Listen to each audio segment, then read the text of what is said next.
Est-ce vraiment réel? Cette question a traversé l'esprit de millions de personnes à travers le monde lorsqu'une simple vidéo de 5 minutes, filmée au-dessus de la France, a commencé à circuler sur Internet. 5 minutes seulement. 5 minutes d'images aériennes, de rues éclairées, de monuments anciens, de villages silencieux, de trains filant à travers les campagnes, de marchés vivants et de visages inconnus. Et pourtant, ces 5 minutes ont suffi à bouleverser une vie. Qui aurait pu imaginer qu'une vidéo, trouvée presque par hasard au milieu d'une nuit ordinaire, puisse faire vaciller toutes les certitudes d'une personne? Qui aurait pu croire qu'un pays que l'on croyait connaître à travers les clichés, les débats télévisés, les informations anxiogènes et les commentaires acerbes sur les réseaux sociaux, puisse soudain apparaître sous une lumière totalement différente?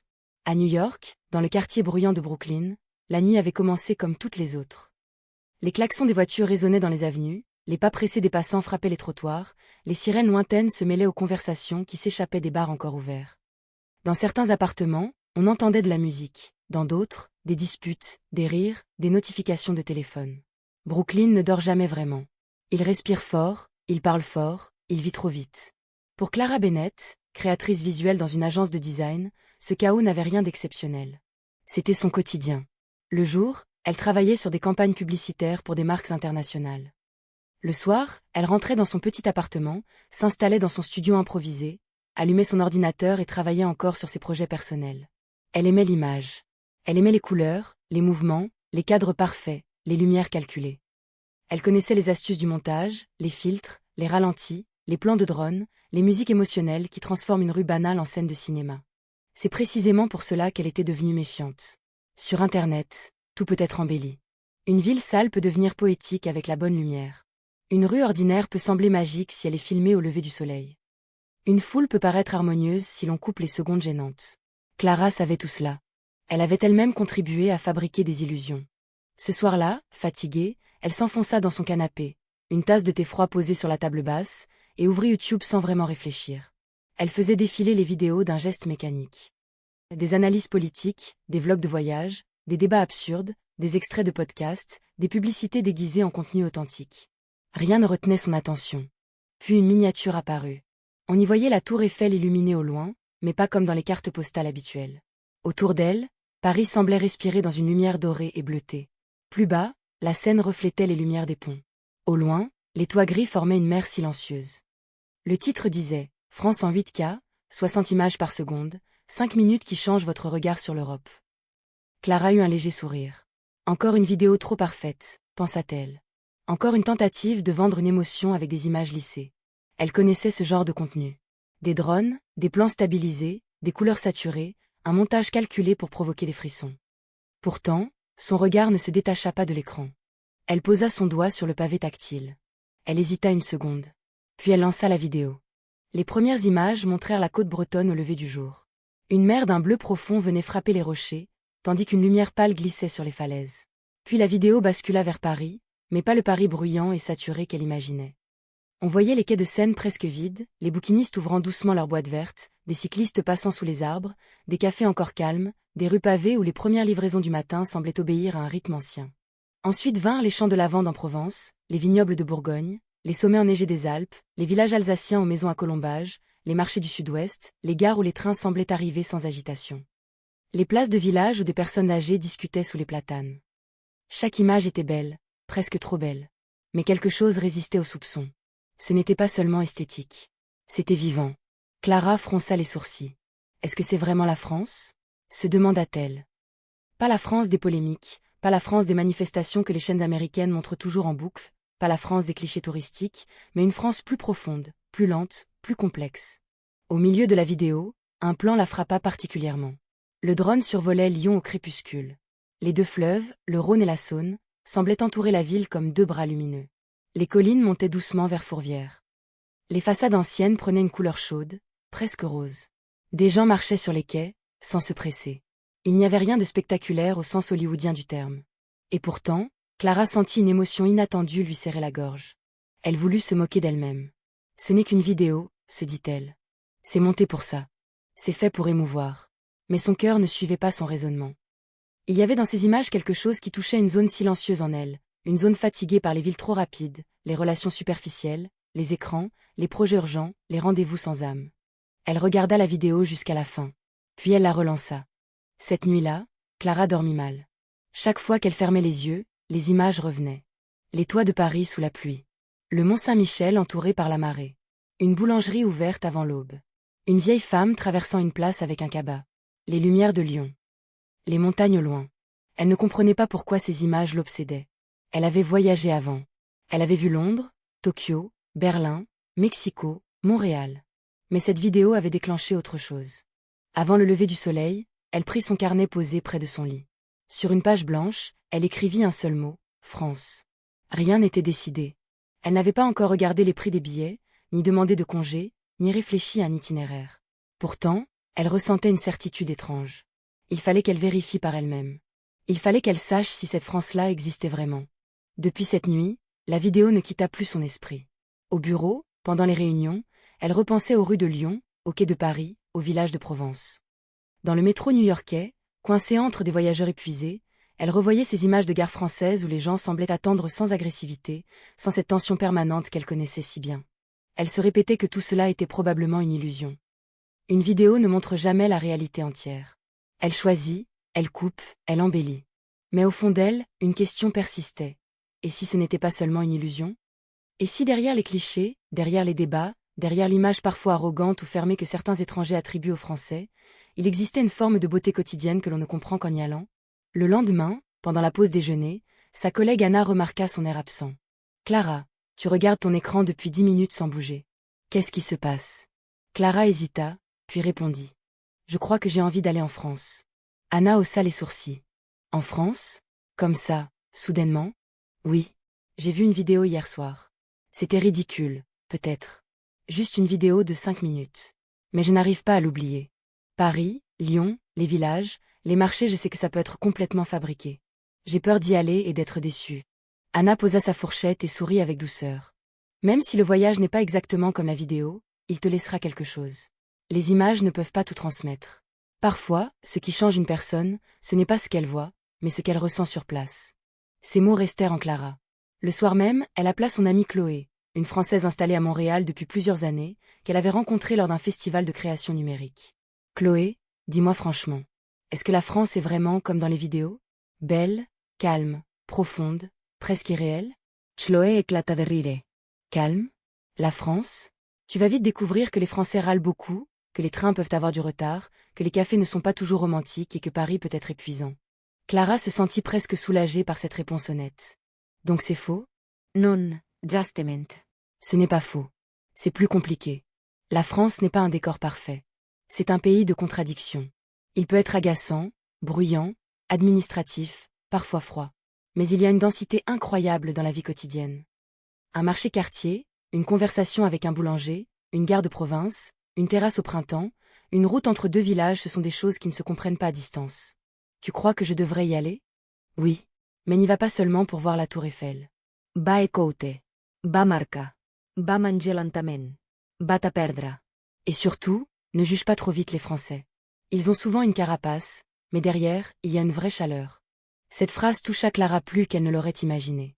Une chaleur derrière une carapace. Peut-être était-ce cela qu'elle avait aperçu dans la vidéo. Une beauté qui ne se livre pas immédiatement. Une semaine plus tard, son billet était réservé. New York, Paris Charles de Gaulle. Puis Paris, Lyon, la Provence, et retour à Paris. Un itinéraire simple, presque classique. Mais pour Clara, il avait le goût d'un basculement. Lorsqu'elle arriva à l'aéroport Charles de Gaulle, il était environ 15 heures. Par le hublot de l'avion, elle vit d'abord les pistes, les avions alignés, les bâtiments immenses, puis au loin une lumière grise et douce posée sur la région parisienne. Ce n'était pas spectaculaire.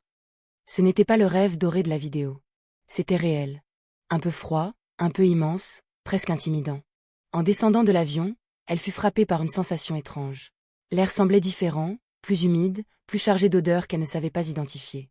À l'intérieur de l'aéroport, tout était vaste, fonctionnel, parfois déroutant.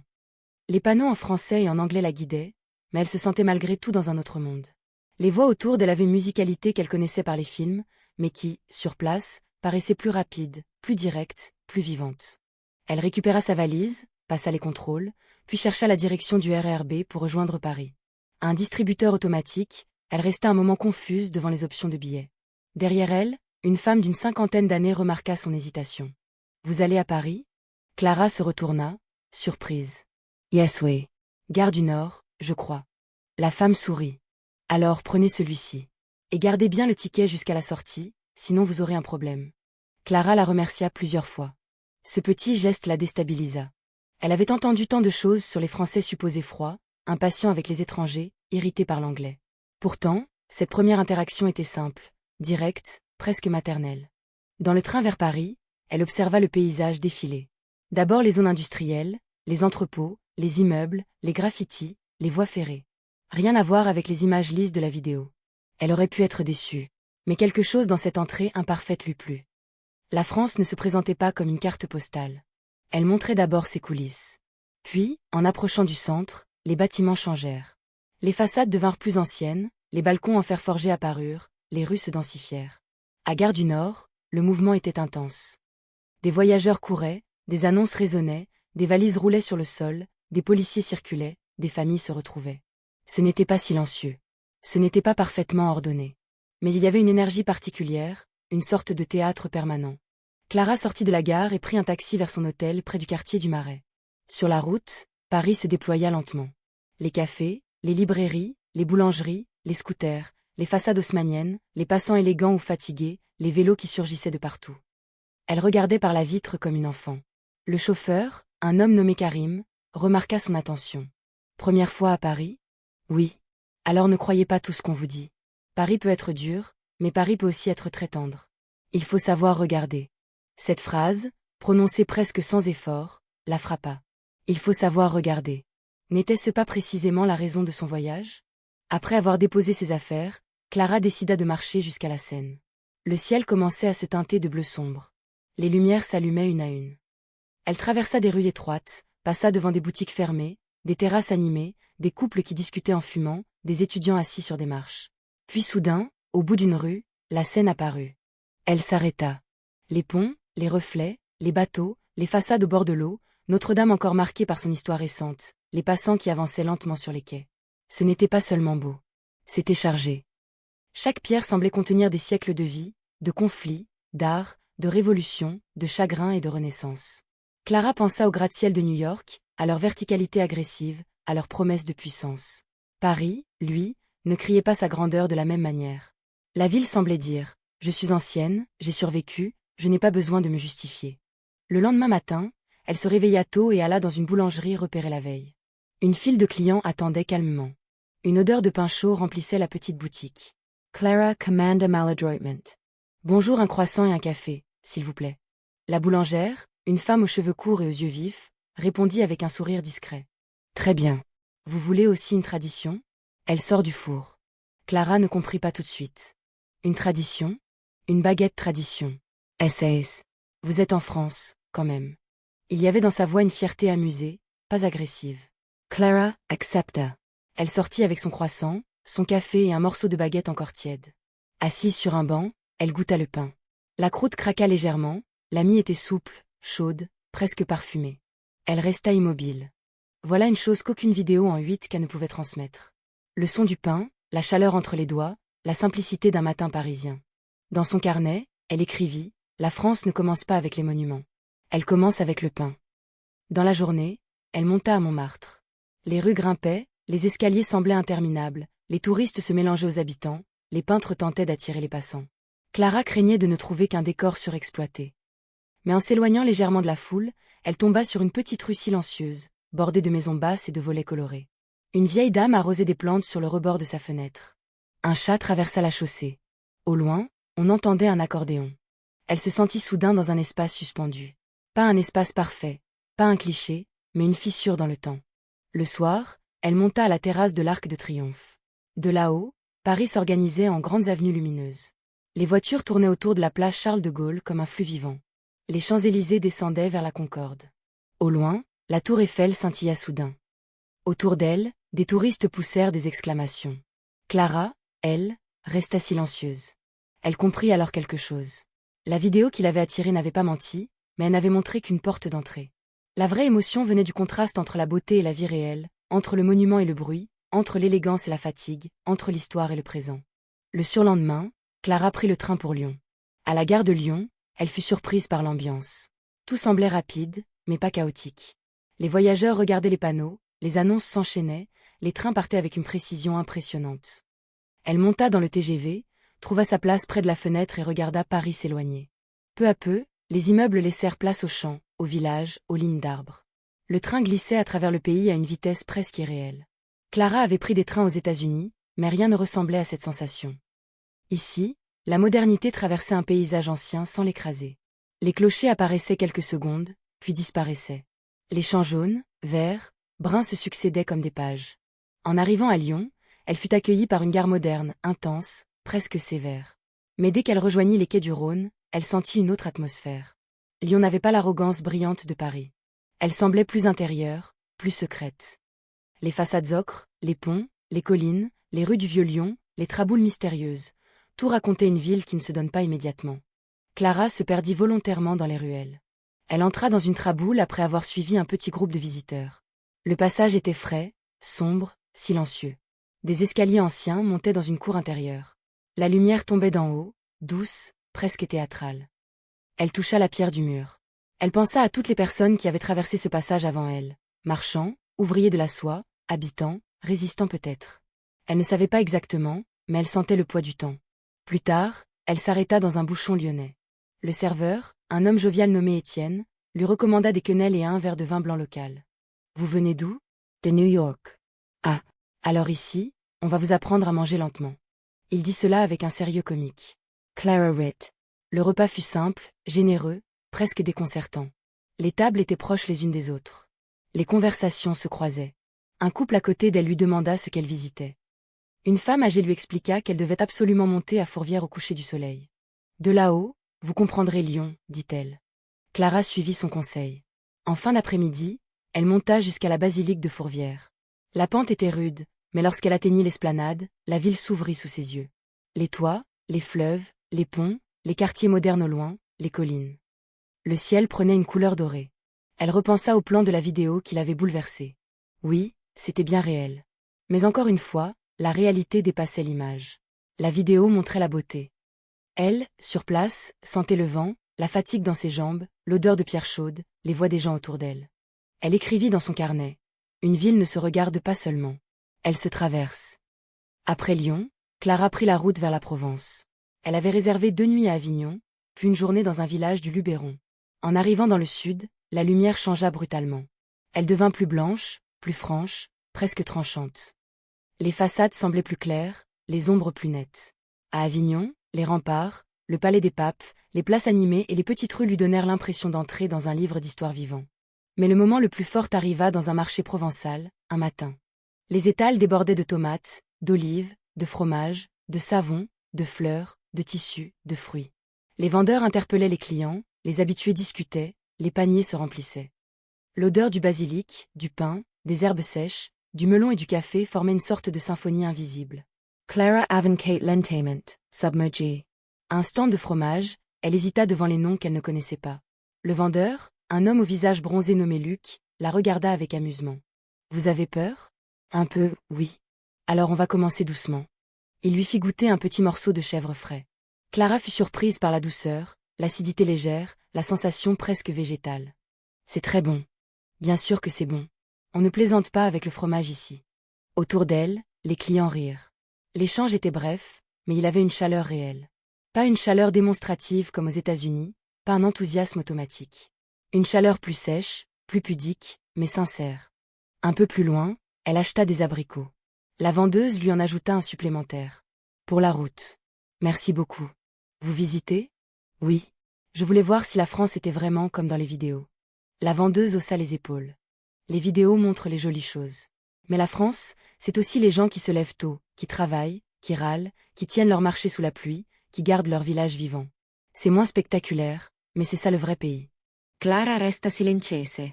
Cette phrase valait plus que tous les plans de drone. Dans l'après-midi, elle visita un village perché. Les ruelles montaient entre les maisons de pierre. Des volets bleus, des plantes en pot, des chats allongés au soleil, une fontaine, une petite église, des touristes discrets, des habitants qui saluaient sans s'arrêter. Au sommet, la vue s'étendait sur des champs, des collines, des routes minuscules. Le silence n'était pas vide. Il était habité. Clara comprit que ce qu'elle cherchait depuis le début n'était pas seulement la beauté. C'était une forme d'ancrage. Dans sa vie new-yorkaise, tout semblait temporaire. Les emplois, les appartements, les relations, les tendances, les ambitions. Ici, même si le pays changeait, même s'il traversait des crises, des colères, des tensions, quelque chose résistait. Une manière de donner une place au temps. Et c'est là que son regard de créatrice commença à se transformer. Jusqu'alors, elle filmait pour impressionner. Elle cherchait l'image parfaite, le choc visuel, le moment partageable. La France lui enseignait autre chose, la valeur de ce qui ne se laisse pas capturer immédiatement. Une conversation banale. Une odeur de marché. Une pierre usée. Un repas sans téléphone. Un train qui traverse les champs. Une vieille dame qui donne une direction. Une baguette tiède. Un fleuve au crépuscule. Le dernier jour, Clara retourna à Paris. Elle voulait revoir la ville non plus comme une touriste fascinée, mais comme quelqu'un qui avait commencé à comprendre. Elle s'installa dans un petit hôtel près du canal Saint-Martin. Le quartier était plus quotidien, moins monumental. Des jeunes discutaient au bord de l'eau, des familles passaient avec des poussettes, des cyclistes sonnaient, des gens lisaient en terrasse. Elle décida de consacrer sa dernière soirée à la Tour Eiffel, non pas parce qu'elle voulait cocher un symbole sur une liste, mais parce qu'elle voulait regarder Paris depuis un point de hauteur, comme dans la vidéo qui avait tout déclenché. En arrivant au Trocadéro, elle vit la foule. Des vendeurs ambulants, des touristes, des couples, des groupes d'amis, des photographes, des enfants qui couraient. Elle aurait pu trouver cela trop touristique. Mais au lieu de juger, elle observa. Pour chacun de ces gens, ce moment avait une signification. Pour certains, c'était un rêve de longue date. Pour d'autres, une simple sortie.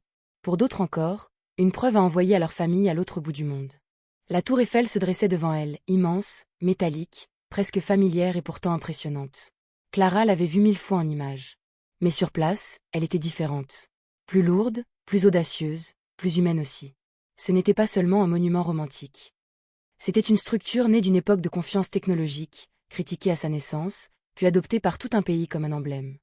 Elle monta plus tard à l'étage panoramique. Paris s'étendait sous ses pieds. La Seine dessinait ses courbes, les avenues brillaient, les monuments apparaissaient comme des repères dans une mer urbaine. À l'ouest, le ciel gardait une lueur pâle. Au nord, Montmartre se détachait. Au centre, les toits formaient une unité presque miraculeuse. Clara sentit ses yeux se remplir de larmes. Elle pensa à New York, à son appartement, à ses nuits devant l'écran, à cette fatigue intérieure qu'elle n'avait jamais vraiment nommée. Elle pensa à la vidéo de 5 minutes. Elle pensa aussi à toutes les personnes qui, dans son pays, parlaient de la France avec des certitudes rapides. Les Français sont arrogants, Paris est sale, l'Europe est finie, les traditions sont mortes, les villes anciennes ne sont que des musées. Elle comprit soudain à quel point ces phrases étaient pauvres. Oui, la France avait des problèmes. Bien sûr. Elle avait vu des tensions, des inégalités, des quartiers difficiles, des gens pressés, des regards fermés, des conversations politiques passionnées et parfois brutales. Elle avait entendu des Français critiquer leur propre pays avec une intensité presque comique. Mais c'était justement cela qui l'avait frappée. Les Français critiquent leur pays parce qu'ils en attendent quelque chose. Ils se disputent avec lui comme on se dispute avec quelqu'un qu'on aime encore. À mes yeux, c'est peut-être l'une des grandes contradictions françaises, un peuple capable de se plaindre sans cesse, mais aussi de défendre avec une force incroyable son pain, sa langue, ses paysages, ses écoles, ses trains, ses cafés, ses villages, ses marchés, ses librairies, ses dimanches. Ses repas. Vu de l'étranger, cela peut passer pour de l'arrogance. Sur place, on comprend que c'est souvent une forme d'attachement exigeant. Clara resta longtemps à regarder la ville.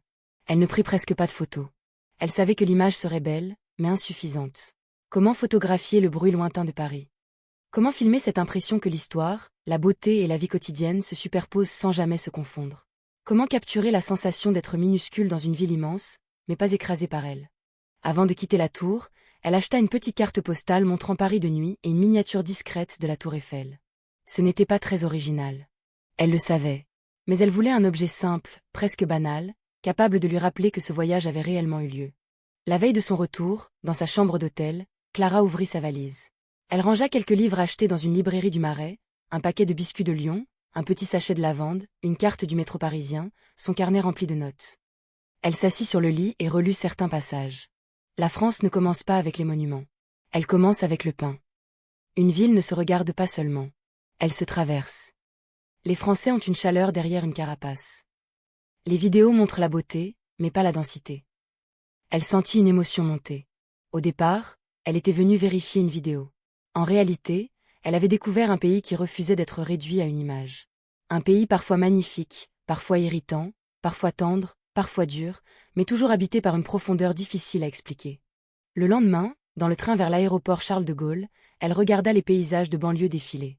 Cette fois, Elle ne les trouva pas laids. Elle les trouva vrais. Les immeubles, les rails, les terrains vagues, les petites maisons, les entrepôts, les graffitis, les gares secondaires, tout cela faisait aussi partie de la France. Pas seulement les châteaux, les cafés élégants et les villages baignés de soleil. Un pays réel ne peut pas être uniquement beau. Il doit aussi porter ses cicatrices. À l'aéroport, les voyageurs venaient de partout. Des Américains, des Italiens, des Japonais, des familles africaines, des étudiants, des hommes d'affaires, des couples fatigués. Clara marcha vers sa porte d'embarquement avec une étrange tranquillité. Elle n'avait pas l'impression de repartir comme elle était venue. Quelque chose en elle s'était déplacé.